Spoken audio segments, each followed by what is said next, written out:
Rádio e TV Brasil Espírita, iluminando consciências.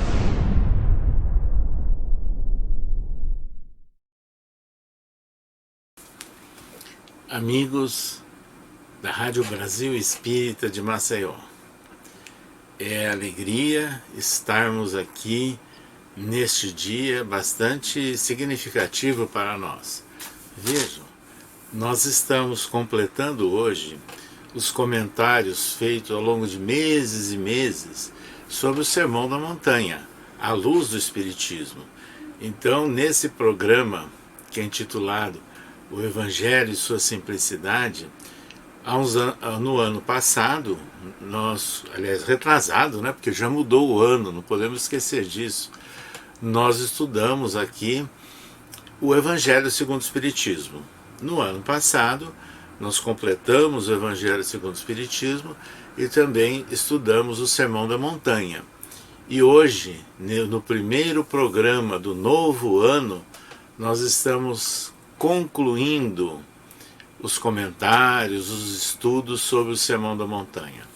E é muito interessante, né, que depois de todos aqueles momentos marcantes desse pronunciamento de Jesus perante uma multidão que se sensibilizou muito, né? Nós comentamos na reunião anterior que as pessoas ficaram emocionadas, né? Sensibilizadas pelas palavras de Jesus. Ele desceu daquele monte e registra Mateus, o evangelista: quando Jesus desceu do monte, grandes multidões o seguiram.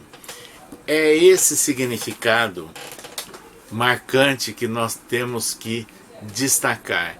Quando ele desceu do monte, as multidões o seguiram. Então, na verdade, muitas pessoas ficaram motivadas por aquele pronunciamento que sintetiza o ensino moral de Jesus. E esse Sermão da Montanha, ele é histórico, né, para o cristianismo de uma forma geral. Porque nós temos aí, na primeira parte, quando Jesus proclama as bem-aventuranças, e que nós espíritas podemos compreender de uma forma abrangente, vasta, lembrando que as bem-aventuranças, elas se processam, elas acontecem dentro de um período relativamente longo, de várias vidas, de várias experiências reencarnatórias, momentos que nós estamos aprimorando o nosso espírito, ou seja, nós estamos moldando o nosso espírito aos ensinos de Jesus. E agora, né, num novo ano, num novo ciclo terreno, com essa mudança do calendário terrestre, é mais sugestivo ainda para que absorvamos esses ensinos de Jesus. Mas o fato de a multidão o seguir, então nós temos que lembrar o seguinte: tudo aquilo que Jesus falou de uma forma simples, mas com muitas ilustrações, comentários, fazendo exemplos, comparações, para que as pessoas o entendessem melhor. Então isso fazia parte, vamos assim dizer, da didática de Jesus. Jesus tinha uma característica: ele estava andando, viajando, caminhando, visitando pessoas e ensinando. Ou seja, é o tipo do ensino que alguns filósofos chamavam de peripatético, né? Onde eles estavam sempre andando e tirando exemplos das suas caminhadas e fazendo os ensinamentos. Essa era a didática de Jesus. Mas, acima de tudo, ele estava praticando, ele estava colocando, né, em ação aquilo que falava. E é por isso que, inclusive, quando ele encerrou o Sermão da Montanha, as pessoas ficaram sensibilizadas, motivadas, e Mateus escreveu que reconheceram a autoridade de Jesus. Que autoridade que Jesus tinha? Um carpinteiro que não tinha nenhum destaque social no mundo judaico daquela época, mas ele tinha o quê? A autoridade moral, ou seja, ele falava e praticava, ele exemplificava, e ele era reconhecido por esses dons, por essas aptidões, essas habilidades que ele ia desenvolvendo no relacionamento com as pessoas. E o interessante, nós até comentamos num programa anterior, quando Jesus inicia o Sermão da Montanha, ele se assentou. O fato dele se assentar significa o seguinte: ele estava, na verdade, colocando em prática, de certa forma, uma tradição judaica, que os mestres falavam sentados. Mas essa figura ou essa simbologia não era meramente de aparência material. Ele falou sentado, como os mestres falavam sentado, mas ele tinha sua autoridade moral reconhecida pelo povo, pelas multidões, e é por isso que eles passaram a segui-lo. Então o Sermão da Montanha, ele se encerra no instante em que Mateus, o evangelista, fala, né, que reconheceram a autoridade de Jesus, que ficaram maravilhados com as suas palavras e que depois multidões o seguiram. Então é importante a gente lembrar, hoje, à luz do Espiritismo, como nós podemos ver Jesus. Jesus, segundo o Livro dos Espíritos, é o único Espírito puro e perfeito que habitou a Terra. Então ele foi um enviado de Deus para trabalhar de uma forma marcante, né, os mandamentos de Deus. Então aqueles mandamentos que foram registrados por Moisés, ele coloca em prática e ele aprofunda, ele exemplifica, ele ilustra de várias formas. Mas Jesus, ele substitui muitos detalhes, né, que foram registrados em livros do Antigo Testamento, que eram leis civis, ou seja, feitas para uma época, para o homem de uma época, né, que era, na verdade, uma forma de querer legislar para o povo da época de acordo com as necessidades, até de controlá-lo ou de discipliná-lo. Por isso é que nós encontramos a grande mudança quando Jesus dizia assim: ouvistes o que foi dito aos antigos, eu porém vos digo. E aí ele trazia a mensagem dele da nova visão sobre a justiça de Deus. Deus é amor, Deus é misericórdia, Deus é Pai de todos nós. E não mais aquela visão do Deus vingativo, do juiz que separava, que julgava. Não. Deus é amor. Mas como que nós aprendemos isso? Com o Espiritismo. Quando no Evangelho segundo o Espiritismo, Kardec analisa a imortalidade da alma e a lei da reencarnação. Ou seja, nós na presente vida estamos vivendo um instante numa fieira de reencarnações ou de várias vidas, e que é um momento de aprendizagem para nós. É o momento então de nós dar mais um passo na senda do progresso, mais um passo nessa escada em direção ao conhecimento da lei divina. Então é esse o nosso papel, a nossa finalidade na atual reencarnação. Mas Jesus, ele deu exemplos, como nós falamos, da misericórdia, da paternidade divina, mas ele comprovou a imortalidade da alma de várias formas. Vejam, quando Jesus subiu ao Monte Tabor e se viu envolto em luz, então um fenômeno espiritual que nós espíritas chamamos de transfiguração, porque ele era um espírito puro e perfeito, então ele ficou envolto em luz. Mas ao lado dele, os discípulos viram dois homens mortos que apareceram e dialogaram com Jesus. De um lado Moisés e do outro lado Elias. Então Jesus triunfalmente restabelece um diálogo com os espíritos dos chamados mortos. Ou seja, exemplo de diálogo espiritual, de manifestação mediúnica. E é importante, pois, que inclusive no final da sua existência, ele preparou o espírito, né, dos seus discípulos, dos seus seguidores, que ele partiria, mas, vejam, ele deu demonstrações, e que essas demonstrações foram extremamente impactantes. Ou seja, no terceiro dia após a crucificação, ele apareceu a Maria Madalena. quando ele apareceu, ela até assustou-se, pensou que fosse um jardineiro, no momento não imaginou que seria o Jesus retornando. O que é isso?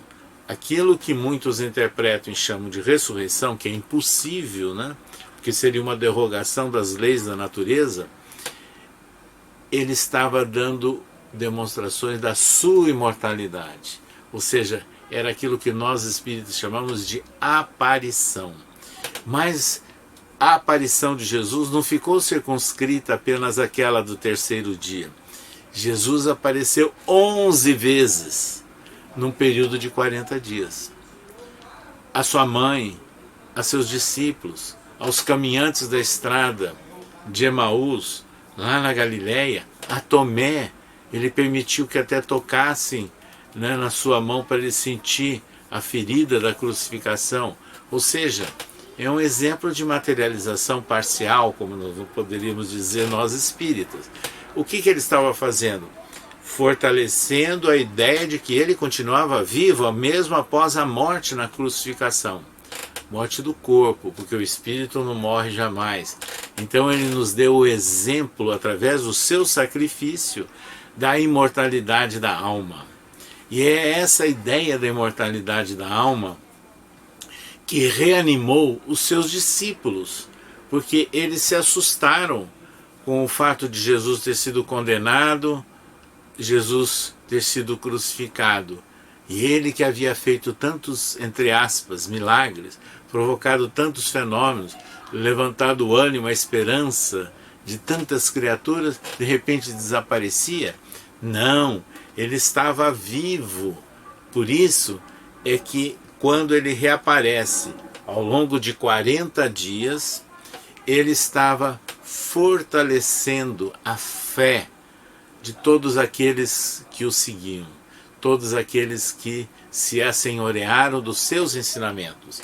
Então, o exemplo da aparição de Jesus, a comprovação da sua imortalidade da alma, foi um fato que sensibilizou multidões.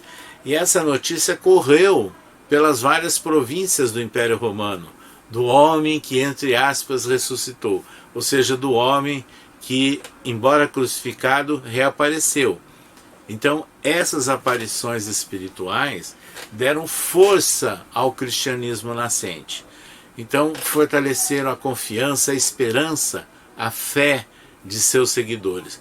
Então, é por isso que as multidões tinham interesse nos ensinos de Jesus. Já tinham escutado falar das curas, de vários fatos que ele havia marcado, e com seu exemplo de misericórdia, de bondade, né? Levantando estados de espírito, levantando o otimismo, a alegria nas pessoas, agora ele comprovava que continuava a viver. Então, esse conjunto de fenômenos ou de fatos é que fizeram com que se despertasse a atenção das multidões nas várias partes do Império Romano, porque a notícia corria, não é? Tanto corria que Paulo de Tarso, que começou a atuar mais de 10 anos depois da crucificação de Jesus, depois da sua conversão, ele já encontrava seguidores de Jesus nas várias regiões que ele viajava, que ele visitava, e com esses seguidores ele fundava agremiações cristãs. Mas em todos havia aquela fé viva, né, aquele interesse nos ensinos de Jesus. Então, essa marcante figura das aparições de Jesus são significativas, são marcantes para fazer com que realmente as pessoas, as multidões o seguissem. E foi exatamente esse recado que se espalhou, né, pelo Império Romano da época, abrindo caminho para a difusão do pensamento de Jesus, abrindo caminho para a sensibilização e o aparecimento de mais seguidores de seus ensinos. Nós gostaríamos de lembrar que Emmanuel, pela psicografia de Francisco Cândido Xavier, ele tem um livro chamado Seara dos Médiuns. Esse livro é muito interessante. Pela psicografia de Chico, ele faz comentários sobre o livro dos médiuns, sobre as várias manifestações mediúnicas, mas relacionando com a prática moral, com a prática espírita, que é assentada na moral de Jesus. E aí ele tem um capítulo chamado Aviso, Chegada e Entendimento. E Emmanuel faz a seguinte comparação, que nós tivemos momentos na nossa história, né, do aviso de ordem espiritual. Foi quando surgiram muitos fenômenos, né, um século antes, inclusive da codificação espírita, com Emanuel Swedenborg, que era um sueco radicado em Londres, portador de vários dons mediúnicos, escreveu até livros descrevendo o mundo espiritual. Andrew Jackson Davis, lá em Nova York, nos Estados Unidos, um grande médium. As irmãs Fox, né? O fenômeno das mesas girantes. Todos esses estavam sensibilizando as pessoas pela mediunidade, pela certeza da imortalidade da alma, permitindo inclusive a identificação de espíritos comunicantes. E é interessante que aí nós lembramos de uma frase de Jesus, quando ele se dirigiu aos seus discípulos: se esses se calarem, as pedras clamarão. Foi exatamente o que aconteceu no século XIX, porque os fenômenos de efeitos físicos, mesas girantes e falantes que davam pancadas no chão, locais onde tinham manifestações de efeitos físicos, tipo de pedradas, movimentações de pedras, é exatamente isso. Então as manifestações de efeitos físicos para chamar atenção, para sensibilizar, dando o aviso da imortalidade da alma. Mas vejam, não ficou só nisso. Aí houve o momento da chegada. O momento da chegada foi o momento que Emmanuel ele nos destaca o papel de Allan Kardec, o nosso codificador, que ele começa a dar entendimento, compreensão com o estudo dos fenômenos, mas extraindo dali toda uma doutrina. E assim surge o Espiritismo, a partir do ano de 1857, começando com a publicação de O Livro dos Espíritos, e que se seguiu com o Livro dos Médiuns, o Evangelho segundo o Espiritismo, o Céu e o Inferno, a Gênese e muitas outras obras, e a Revista Espírita.